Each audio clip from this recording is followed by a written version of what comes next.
Now, let's have more examples. Let's have example number 2. So for example number 2, complete the table below and find the mean of the following probability distribution. So we have here a given probability distribution. For the x values, the random variable x, we have 0, 1, 3, 5, and 7. And its probability, each one has a respective or corresponding probability of x. So for 0, we have 3 over 10. For 1, we have 3 over 10 also. And for 3, we have 2 over 10.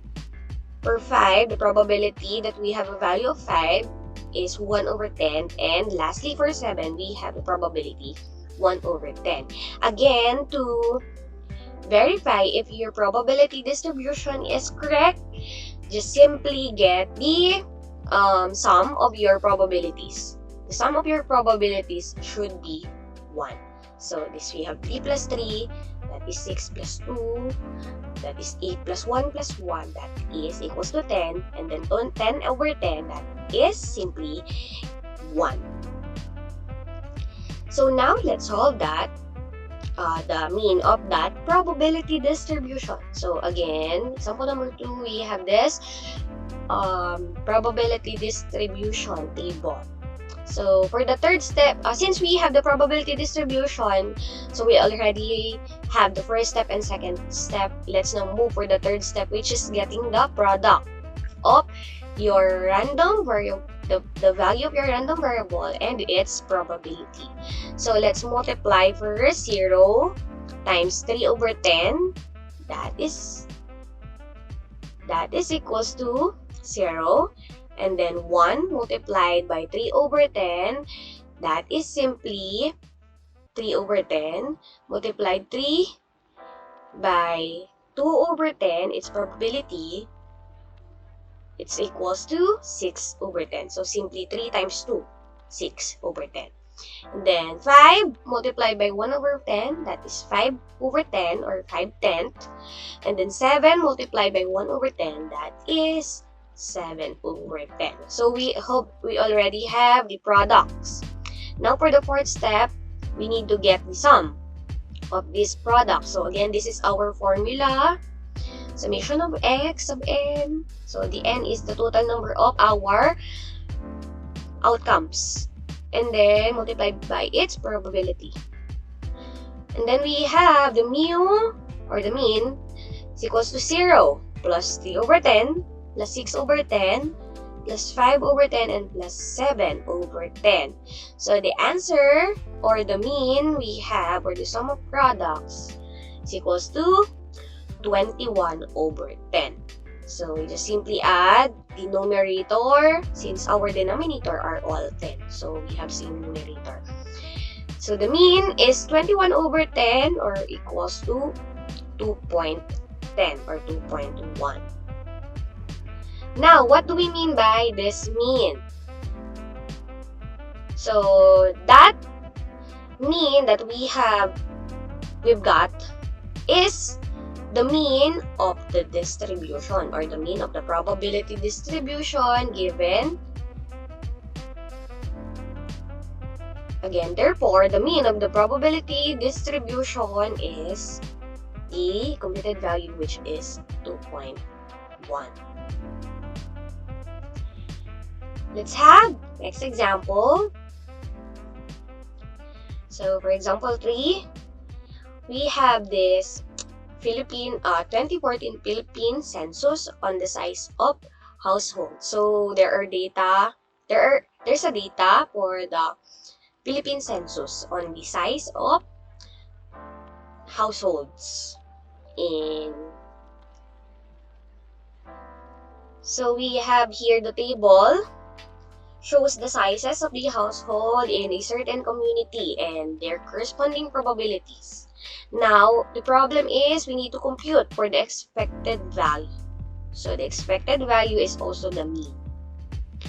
So this is the table showing the sizes of household.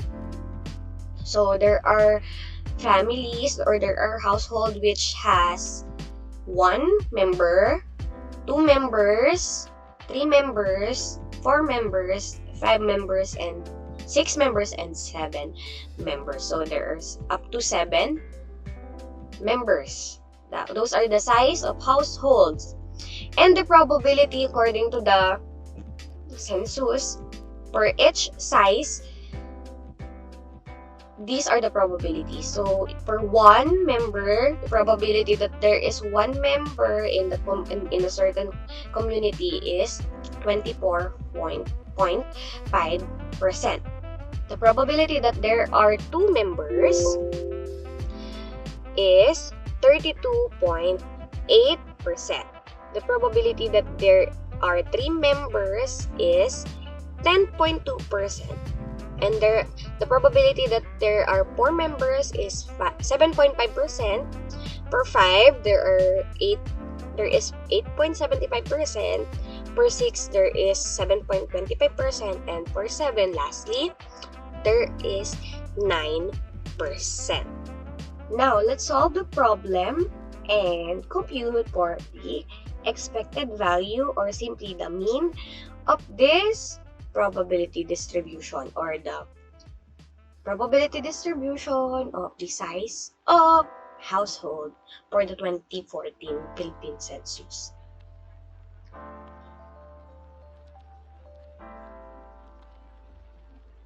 So we have, again, the number of, or the size of the Philippine, the size of the household, our X, and its probability. We just simply divide the percentage per each, the percentage per probability. So we have here 0.24, 245 for 1, 0.3280 for 2, 0.1020 for 3, and 0.0750 for 4, and 0.0875, the 8.75% per 5, and for 7.25% we have 0.0725, and again the 9% divided by 100%, that is equals to 0.090047.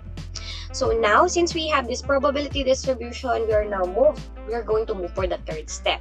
So the third step is simply multiplying, getting the product of our X and its probability. So we have 1 multiplied by 0.2450, that is equals to 0.245. And for the second third column, we have 2 times 0.3280, so that is equals to 0.656. And for 3 times 0.102, we have 0.3060. 4 multiplied by 0.750, that is equals to 0.3. And 5 times 0.0875, we have 0.4375. 6 times 0.0725, that is equals to 0.4350. And lastly, we have 7 times 0.09, that is equals to 0.63. So to get the expected value, the formula is the same with the mean. So we just get the sum of these products. So we have the expected value equals to the summation of the product of your X times your probability of X. So we get the sum of this probability products. We have 0.245 plus 0.656 plus 0.306 plus 0.3 plus 0.4375 plus 0.4350 and plus 0.63. The answer is equals to 3.0095. So we have an expected value, or the average of this size of household, which is 3.0095. But since we are dealing with the size of the household member, So we're dealing with person. We do not have 0.0095. So we just approximately get the value of 3. So we have a mean or the average of 3 for the size of household according to the 2014 Philippine Census. So the computed expected value is 3.0095, and again, we only consider the approximate value, which is 3, since we refer to the number of people or the size or member of household. Therefore, in the Philippines, we expect an average size of 3 per each household. So there are 3 members, expected 3 members per family for each household. Now, let's move to our last example. So example number 4. In a game of tossing 2 coins, so this involves tossing of coins, you will receive 50 pesos if two tails appear. So this is if. Otherwise, you need to pay 15 pesos. So the problem is this game, the question is this game fair? Then why? So this problem involves tossing 2 coins. So this time we have 2 coins, not just 1 coin. So when we have 2 coins, so for 1 coin, we have 2 possible outcomes. So 2 times 2 for 2 coins, we have 4 possible outcomes. So I write a table for the possible outcomes here. So we have 4 possible outcomes, so that is n. The first possible outcome is 2 heads, so HH. For first coin, we have head, and for second coin, we have head also. For the second possible outcome, we have HT, or first coin is head, and then second coin is tail. Third, we have TH, or tail head. First coin is tail, and second coin is head. And lastly, we have tail and tail. So the 2 coins appear as tails. So the probability of each outcome, again, since there are 4, and each outcome will just appear 1 time. So the probability of this are 1/4. So the problem, in this problem, it says that you will receive 50 pesos if 2 tails appear. So this is the 4th outcome. If this appears, the gamer will win 50 pesos. But if these 3 outcomes appear, he needs to pay 15 pesos. So for T, 2 tails, we have plus 50 for his money, and for these 3 outcomes, there is negative 15 or minus 15. So that the probability of this, we just simply add up this value. So 1/4 plus 1/4 plus 1/4, that is 3/4, meaning the probability that you are going to lose, the gamer are going to lose, is 3/4, and the probability that he will win or get 50 pesos is 1/4. And we write it in a probability distribution table. So for X, which is 50, let's say for the winning part, or when we get 2 tails, that the probability is 1/4. Again, when otherwise appear or other outcomes appear, you will have negative 15 pesos. The probability is, again, 3/4. So we just simply add the probability of the 3 outcomes. Now, let's compute the expected value. So the expected value can also be computed by getting the mean. So getting the mean, we just simply get the sum of the products So we have 50 multiplied by 1/4 plus negative 15 multiplied by 3/4. And the expected value, so the average that you can earn or either lose, so that is positive 1.25. So the gamer can acquire or have a gain which is 1.25 pesos. Again, interpretation I've already said. So this game is not fair. So this game is not fair because the expected value of the gain is 1.25 and not 0. So again, for the game to be fair, it should be break even. So you will not lose and you will not gain. So that means your mean should be 0.